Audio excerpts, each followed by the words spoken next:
Hi, hello, good morning. Welcome to today's session. In today's session, let us begin our discussion about the topic land use pattern in India. So, land use pattern in India is mainly influenced by two important factors, namely physical factors and human factors. So, all the land available in the territory of India and its usage is mainly influenced by two factors, namely physical factors and human factors. So, based on these two factors, land use pattern is going to be determined. So, most importantly, physical factors are mainly like uh, topography, topography, then climate and climatic condition of the place, then soil and soil types. So under physical factors, topography means clear study about the surface of the land. That is topography, then climate and climatic condition of the region or the place, then soil and soil types which are mainly found in the region. So these three factors comes under physical factors. This influence on the usage of land in India. Then second one, human factors.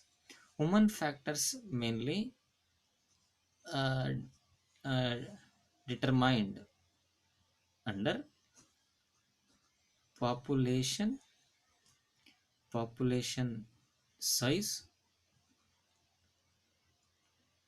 distribution of population, population, population size, population distribution, even population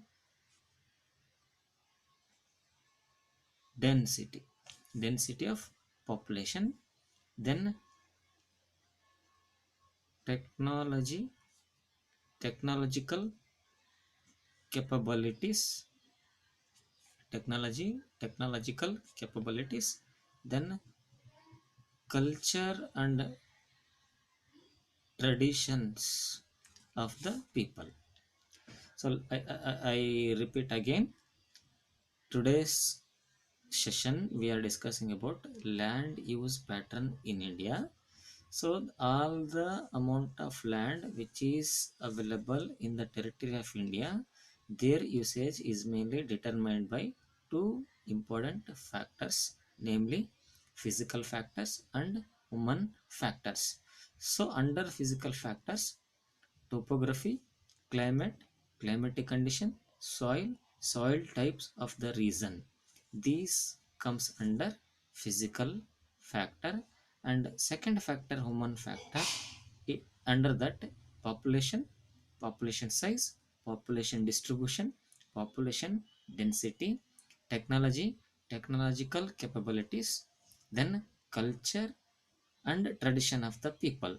So these are the important factors under physical and human factors influence on the land use pattern in India. Then from the previous class, we came to know that total geographical area of India is 3.28 million square kilometer. We may think total geographical area of India, that is 3.28 million square kilometer. All this amount of land is mainly available or mainly used. No, some land is not used. It is estimated that about 93 percentage of land under total geographical area of India, it is only available for usage. Then remaining 7 percentage of land, it is not estimated or it is not available for usage. 7 percentage of land, most importantly in the northeastern states except Assam. Their rugged topography or relief of the region, it is not supportive for the usage. Then some of the regions in the states of Jammu and Kashmir, some parts of India, it is mainly occupied or it is mainly conquered by Pakistan, and even some part of India it is occupied by China.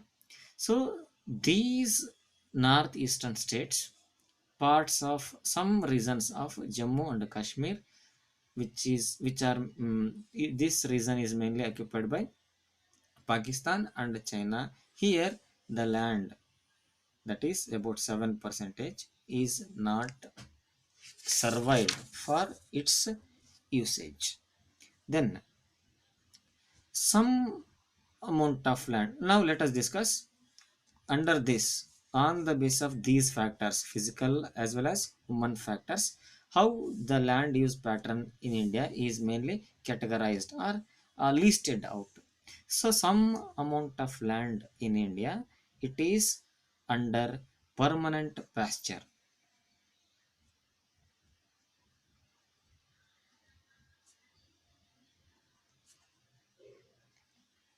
Permanent pasture. Then these land, it is regularly used to feed cattle.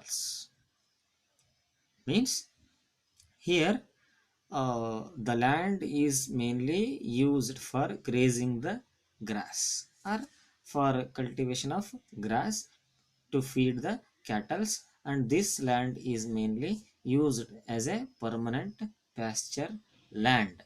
Then some amount of land, it is not given importance for the cultivation. For example, in fallow land, in fallow land, the availability is going to be witnessed and it is not given importance for the cultivation, because cost of the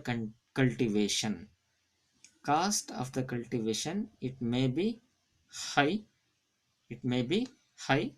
And most importantly, due to lack of knowledge, lack of information about modern means of cultivation, people may be practicing traditional old methods. So there, in fallow lands, cultivation is given importance to cultivate only once in 2 or 3 years.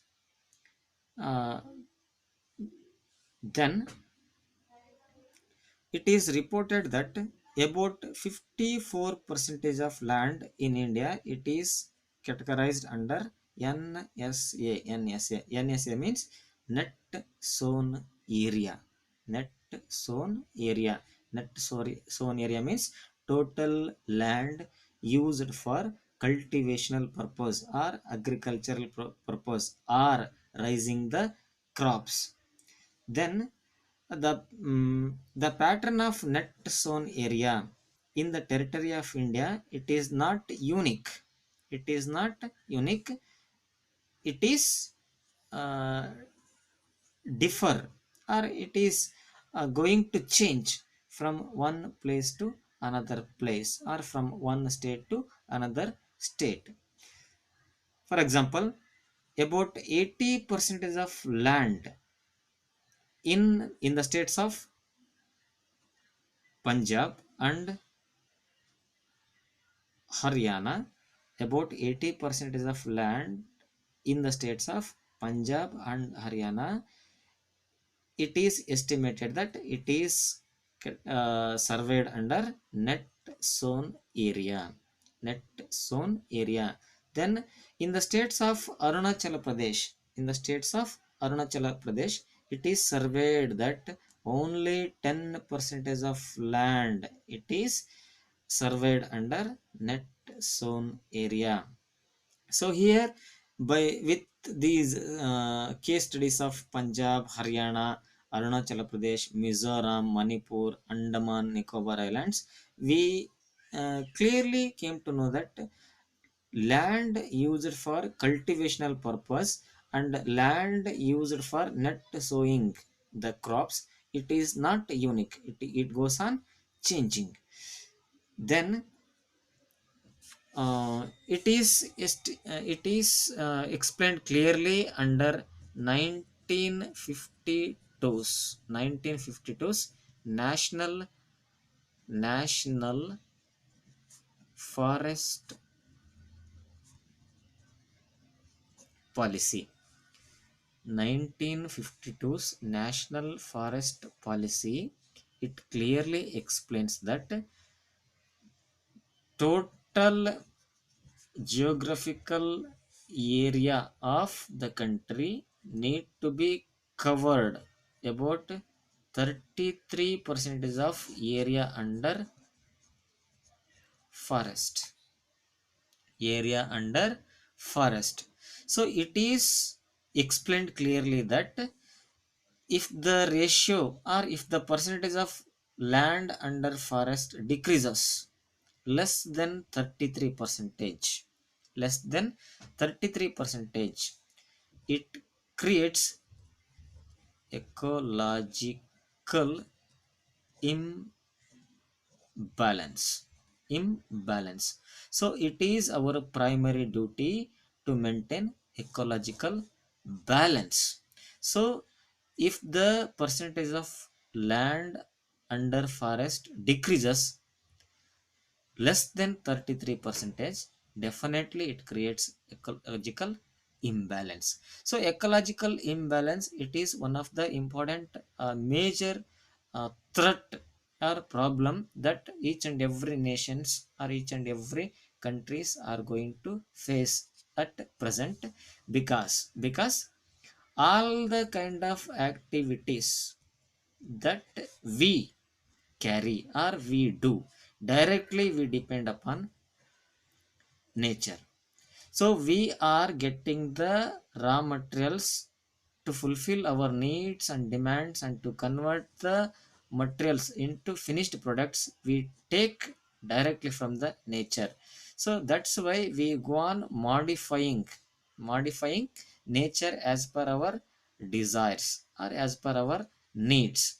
And most importantly, most of the land, it is being converted for most of the non-agricultural activities,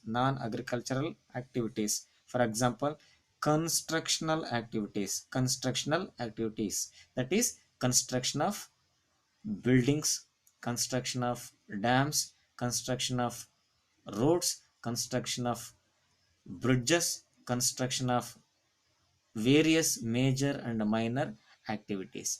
So these non-agricultural activities are also going to create direct exploitation in reducing the area under forest to fall less than 33 percentage. So if it continues, if the exploitation of nature, exploitation of land continues, then definitely it creates degradation, degradation of land. So degradation of land means continuous of use of continuous use of land over a long period without taking scientific measures or proper measures to conserve and manage the land, it leads to land degradation. So I repeat, land degradation, it is the continuous use of land over a long period of time without taking proper measures scientific measures to conserve to conserve and manage, it creates land degradation. So when land degradation is mainly created, then what are the solutions that we have so that land degradation can be controlled and conserved? So with this we will end today's session, and tomorrow's session we will discuss about land degradation, conservation of land degradation or conservative measures, and soil as a resource. So up to that, have a nice day. Take care.